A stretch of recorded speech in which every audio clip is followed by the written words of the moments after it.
A very good afternoon. You're watching the World News. Let's just first get you the headlines. A passenger jet and a military helicopter collide in Washington, D.C. Rescue operations are underway. For what we know so far is that the plane was carrying 60 passengers and 4 crew members on board, while the military helicopter was carrying 3 officials. And this is what we are hearing. So far, 19 bodies have been recovered after the crash. And President Trump says that the plane chopper crash should have been prevented. It is Donald Trump who has gone on to say that it was going straight for the aircraft. The aircraft had been there for an extended period of time, and this really could have been prevented given the fact that visibility was absolutely clear. An American Airlines flight that has collided in mid-air with a Black Hawk helicopter in Washington, D.C., with both crashing into the river. The small passenger plane, which was coming from Kansas, was carrying 60 passengers on board along with 4 crew members, while the chopper had 3 soldiers on board. According to reports, 19 bodies have been recovered so far. The US Figure Skating Association has confirmed several members of the skating community were on board the plane. The collision happened within minutes before the plane was meant to land on the runway at the Ronald Reagan Washington National Airport. The first call was received at 9:48 p.m. local time, and within 10 minutes, rescuers were on the spot. 300 responders are involved in the operations that are underway and will carry on through the night. The big concern being, as far as the rescuers are concerned, is they're up against various challenges as the weather is extremely rough. The conditions are extremely windy at this point in time, and the weather is very, very cold. It's freezing, and so is the water. It's very late at night, therefore it is also extremely dark.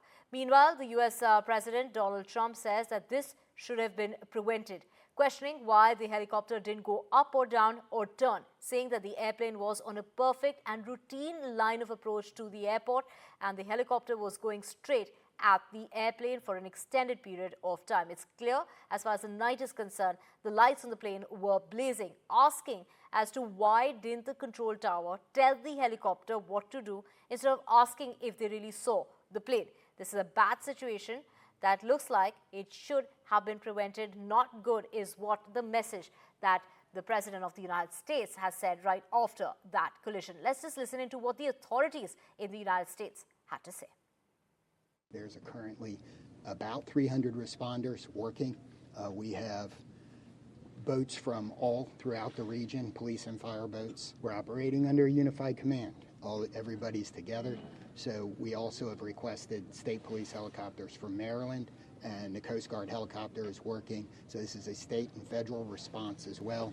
U.S. Coast Guard's got some boats in the water as well. So it's a highly complex operation. The conditions out there are extremely rough for the responders. It's cold. They're dealing with relatively windy conditions. Wind is hard out on the river. I spoke with the President's National Security Advisor, and I have not talked to the President yet, and I do not know what the mission was. Just also listening to what the family members and people known to the victims on the flight really had to say as to what really happened from the information they're gathering on the ground. Who was on the flight that you know of? My daughter's best friend and her mom. And who had been travelling to DC, obviously. Yeah. For what purpose? She was on a athletic trip. She was on an athletic trip. Yeah. And based in Kansas, yeah. Yes. Yeah. And what do you think of what you've heard? I haven't heard much. I got off work and I came straight here to be with my friends. So. Yeah. A time of great distress.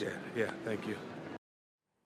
Family members and friends are reaching the airport in order to gather more information, gather the information they can as far as this mid-air collision is concerned. So for what we really know so far, from what the authorities are saying, that the rescuers are up against a lot of challenges, and they're going to continue operations all through the night in order to find as many people as they can. So far, they have recovered 19 bodies in all. Well, there were 60 passengers on board along with 4 crew members and 3 soldiers on board that chopper. So the rescue operations are underway. The airport has been shut till 11 o'clock tomorrow morning. Well, let's just also get you a ground report with Nick Harper and Alistair D'Souza, who have the very latest details from the Reagan Airport in Washington. Nick, over to you first. Explain to us what really happened here. Yeah, just very interesting. You mentioned the fact that the officials who gave that press conference did not want to be drawn on the number of fatalities. Of course, that was the information that many of us were waiting to hear. Those reports that 18 bodies have been pulled from the water came from a police official speaking to US media, but it was not confirmed during the course of that press conference. What they did say is that 300 first responders are working on the scene, and you can see some of what is still taking place at the airport behind me. This is a live shot of what is happening at Ronald Reagan Airport. That crash happening just before 9 p.m. local time. It's now 1:30 in the morning, so it's 4.5 hours more than since that plane crash between the commercial airline and the military aircraft. 60 passengers on board the plane plus 4 crew and 3 army personnel on board the helicopter.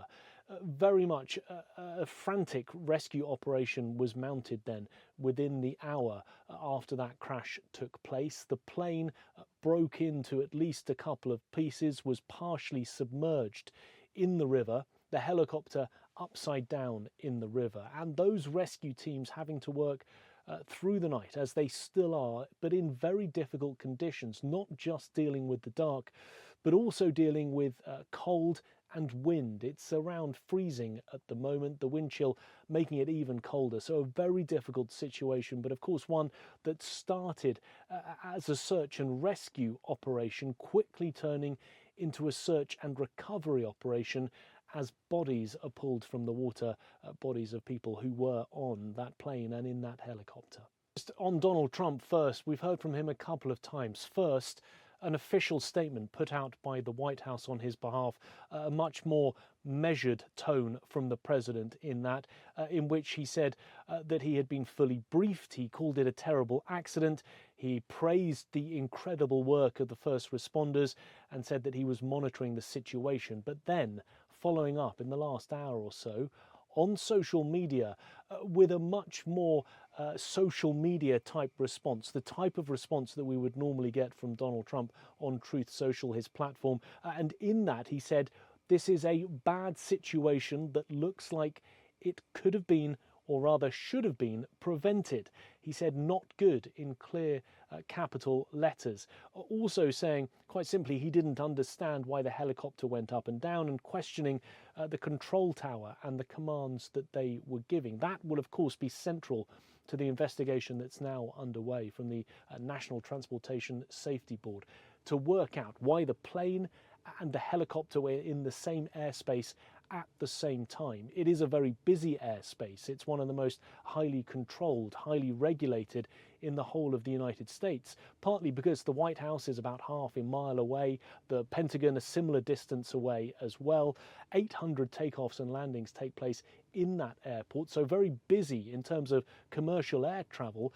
But in terms of the pilots who navigate their way into land at Ronald Reagan, many of them say that it is one of the most challenging approaches that they have to deal with in the world, partly because they have to turn very hard, banking to the right as they come around a number of high-rise buildings, and as they make that approach with the river on the left, with buildings on the right.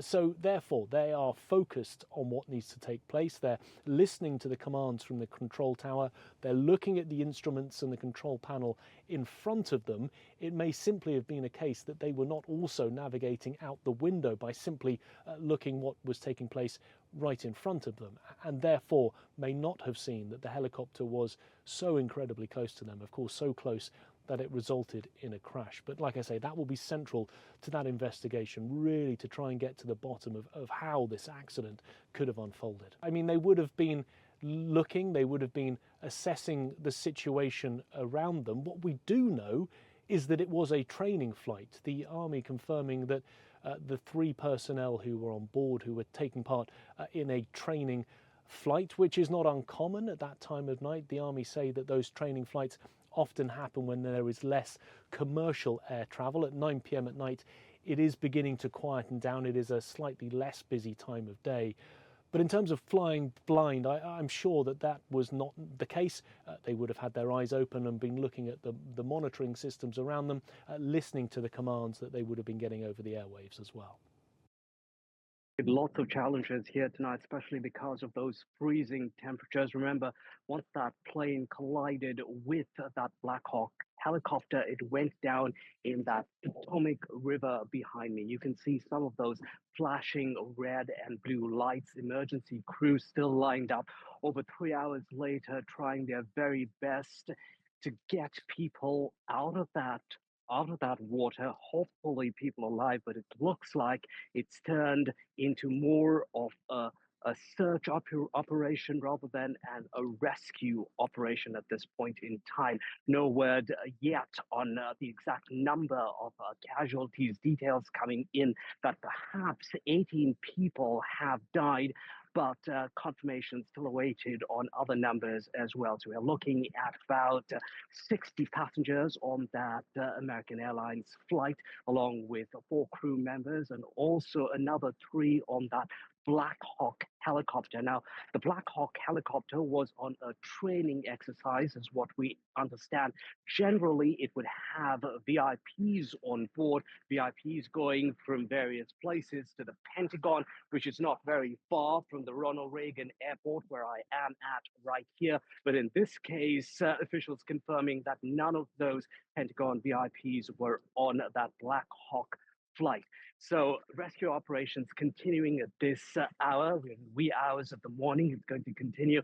Hopefully more things get a little bit more easy once daylight sets in, because rescue operators are working here under the cover of darkness. Divers going into that frigid water, trying to perhaps fish out debris, but most importantly, people, in the hope of perhaps finding someone alive. Now, I'm going to get out of frame here to hopefully give you a better view of that scene right there behind me, where what you see are those twinkling lights. Those are in fact the emergency crew. You can perhaps again hear a helicopter hovering above. Beyond those lights that you see is the Potomac River, where that plane went down. Now, the cold is, of course, one of the key things that would likely hamper efforts. We do not know what the condition of the river is in that particular spot, but I can tell you I just was on a flight that flew into Ronald Reagan Airport just on Monday, and when I was flying in, I could see that the river was iced over in many places, so it would mean that it would make it all the more difficult for rescue boats to get to the actual place where this plane went down, where the debris settled in. So getting there, cutting through the ice would be obviously very difficult, and then getting divers to go in, it's very difficult. It's an operation that also puts the lives of these people, these rescue operators, these divers at risk as well, coming into these frigid temperatures, having to battle pieces of ice and ice shards into that river there. So that's making it all the more difficult in order to get to any survivors. And like we were saying, it's looking a little bleak, increasingly bleak at this point in time, of any survivors being potentially fished out. Now, the airport has been shut for all takeoffs and landings till about 11 o'clock in the morning, Washington time. But in the moments after the collision, air traffic controllers could be heard redirecting incoming aircrafts to other airports in the region. Listen in. Did you see that? X472. American 3130, go around, turn left end 250, climb maintain 3000. Okay, left heading 350, 3000, American 3130. Blackjack 3, can you return to base? What? Blackjack 3, proceed directly to Glebe. I need you to land.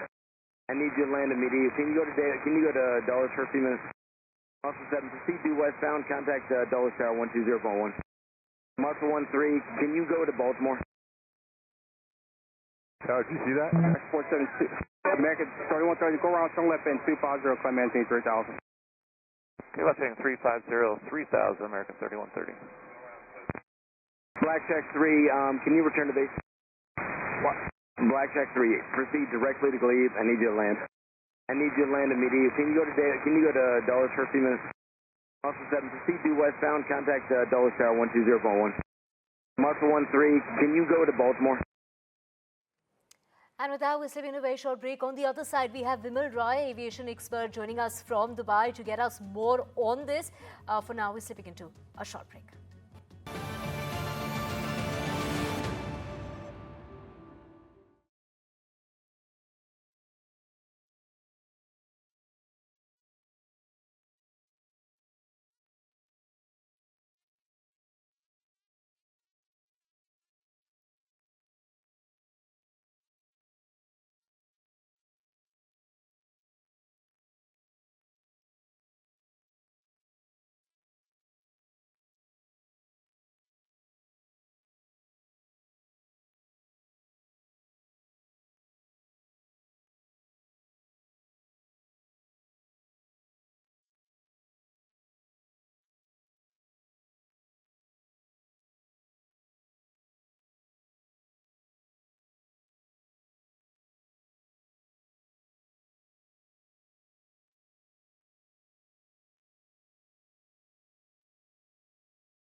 Welcome back. You're watching the World News, and to know more on that mid-air collision that took place between an American Airlines jet flight carrying 60 passengers and 4 crew members, it collided with a military helicopter that had 3 soldiers on board. To know more on this, we have Vimal Rai, aviation expert, joining us to get us more on this all the way from Dubai. Sir, when we say that this collision that took place, when the visuals that we have on our screen, President Trump there saying that this should have been prevented. The question being, how did this happen in the first place, as visibility wasn't an issue? Clearly, the plane was there for an extended period of time. How could this have been prevented? Thanks for having me on. You know, it's very difficult without any data, and that's what the investigators will be looking at the moment. Of course, whether you call it search or rescue, that's going to go on because lives are at stake, but really it's about the data. How could it happen? You could speculate. The point that's not been covered so far is that, upon landing, the aircraft when it's landing and the speed that it's going, it's actually very similar to the speed of the Black Hawk helicopter, assuming it's cruising. And this being one of the most regulated airspaces on that side of the US because of the proximity with the Pentagon and the White House. So you would imagine that this happened very, very, very quickly. How it happened, it's very difficult to say. Chances are that the aircraft was on a normal landing pattern, so it wouldn't have been anything out of the ordinary. Chances are there was something to do with the helicopter. But what, how, who, it's very difficult to say at the moment. So what, in your opinion, went down here in terms of where does the buck really stop? Was it perhaps communication with the control room or a technical snag that could possibly explain this? Because from what we do know about the chopper is that it was on a training flight. This was a training session. Yeah, so training flight could mean many things, right? I mean, it's only 3 people, so you would assume, unfortunately, in this case, that training was training for the pilot. And if that was the case, then, lots of other questions need to be asked, which is why I keep going back to the data, because you need to look at the flight logs. You need to look at, what was happening, what were the instructions. The aircraft was clearly on a normal landing path, so nothing anomalous there. It's really down to the helicopter and whether they followed the instructions, whether they were at the height they were supposed to have been, whether they were in the location that they were supposed to have been. They were clearly told to go behind the aircraft. Now, when that was issued, when they executed those orders, all of these things will come into play when they look at the data as to where the helicopter was, what was it doing, what was it not doing, and so on. Right, Vimal Rai, what are the protocols that are followed for such training sessions that are undertaken by the military? I'm not privy to those kind of protocols, but you would assume that in this particular scenario where this has happened, in such close proximity to the White House, and we all remember what happened more than 20 years ago, this is one of the most controlled airspaces in the world. You would assume that they have protocols in place for things like this because it's an airspace that is used precisely by Black Hawks and commercial aircraft at the same time. Something must have gone wrong somewhere. Somebody didn't follow instructions, right? That's the most likely scenario here. Right, of course, this brings to mind the tragedy of 1982 in Washington. What lessons can be learned here? I think the lessons are that, you can never take anything for granted, and you can have protocols on paper and you can have systems, but 2 things will always be different. One is obviously systems, so we don't know if the helicopter malfunctioned in some way. We just don't know any of that yet. By the same token, we don't know if the aircraft had any problems. Chances are not, because they would have had that as part of the control tower conversations before. And the second obviously controllable factor is humans, right? Human error and with pilots. And I'm not saying that's what caused it. I'm not saying that at all. I'm just saying that those are 2 things that protocols cannot cover. And in some cases, they go well, as with what happened with Captain Sully, when he landed the aircraft in spite of everything else that trained him not to do it. And in some cases, it doesn't go well. So human error and really systems that fail. Those are the 2 things that could possibly go wrong here.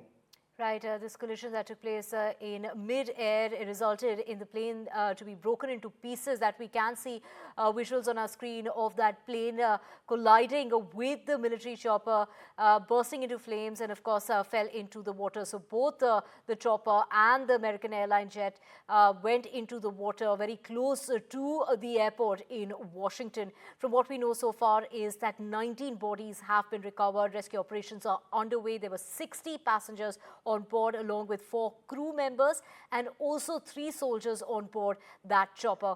We will keep following this story. We also have Vimal Rai, our aviation expert, joining us from Dubai. Sir, when it comes to landing, so close yet so far, within minutes the plane would have landed.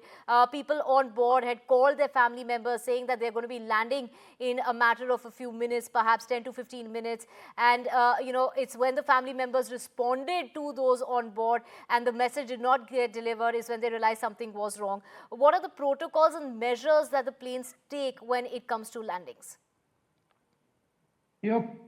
Landings, so unfortunately in aviation, some of the most dangerous times for an aircraft is during takeoff and landing. And it's not got anything to do with the fact that the pilots are in control. It's just got to do with the fact that, that's when the plane is closest to the ground and there is obviously the least amount of time available for any kind of human or computer controlled reactions. Landing protocols, we have hundreds of thousands of flights that take off around the world, and by far nothing ever happens. Landing protocols are extremely safe for all kinds of aircraft in all airports in the world. Pilots are trained for these particular incidents and particular scenarios to the T. You would have to assume that because of the speed at which that they were traveling, that there was very, very little time for any kind of reaction. Right. The speed at which you're landing and the speed at which the helicopter is, if you see something it's milliseconds of reaction time that you have. Right. Thank you so much, Vimal Rai, for explaining to us the protocols that are followed. And of course, visibility wasn't an issue. And pilots, like you said, are trained to the T. They're trained even to land with absolutely no visibility. And here, visibility wasn't an issue. But right now, the rescuers are being challenged in many ways in regard to the weather conditions, especially as cold as it is in Washington. The water there even much colder.